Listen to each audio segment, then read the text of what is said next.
Hey folks, Dan here with a quick unboxing and first impressions of this, my new desktop switch by TP-Link, a well-known brand for this type of internet tech. Really excited, let's get stuck into the unboxing, okay? So I should add, it did come in a cellophane wrapper, which I've actually already removed just for ease here, okay? But we are gonna get stuck straight into it. Now, I've actually chosen this for my home office because I want to be able to hardwire my work laptop and my PlayStation and my smart TV, which is all in the room. So I like this particular one because it's supposed to be a fanless design, as in there is no fan inside this bad boy, the actual unit itself. We'll look at that in just a second. And what that should mean is that it's supposed to be really quiet.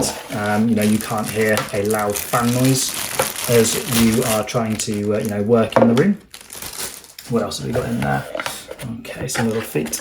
It's also supposed to be wall mountable as well. That's now empty. Another feature that I liked, because I don't want it on the desk long term. What is that?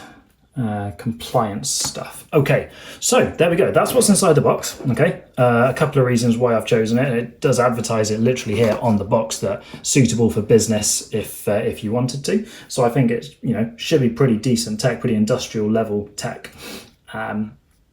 So we've got a little installation guide, which I haven't looked at yet, but it's meant to be plug and go. Again, it literally says that on the back of the box, that it is just plug in and go, no app, no download, no account, it's just plug in and it should work.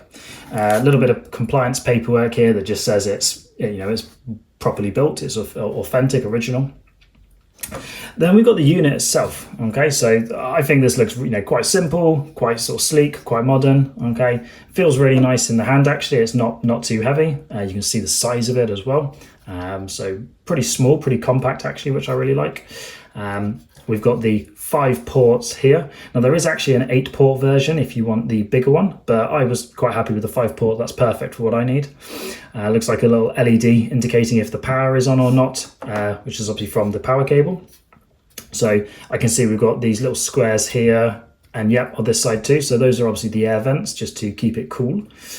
On the back, we've got a little on-off switch here, and also that's clearly where the power cable is going to get plugged into. And it actually looks like a really decent length power cable, which is good. So that's nice. It should give us quite a bit of flexibility around the office as to exactly where we put it. On the bottom, okay, so we can see we've actually got these little circle indents. That must be for the little feet to go into. So these will just be so that, if you don't wall mount and it's on the desk, if it slides around, you're not scratching your desk, your surface, because you've got these soft feet to protect that. And then these indents here must be the wall mounting. Now, I didn't get any screws or wall plugs in there, so clearly we need to provide our own. But that must be what those are for. So it looks like you can either, actually that's quite clever, it looks like you've got the gap at the top and the bottom, so you can wall mount it this way with the cables coming up, or you can wall mount it down with the cables coming down. So that looks actually quite smart as well. But first impressions of the actual unit are really nice. We talked briefly about the plug and briefly about this already, and that was everything inside the box. So yeah, first impressions are really good. I can't wait to set it up.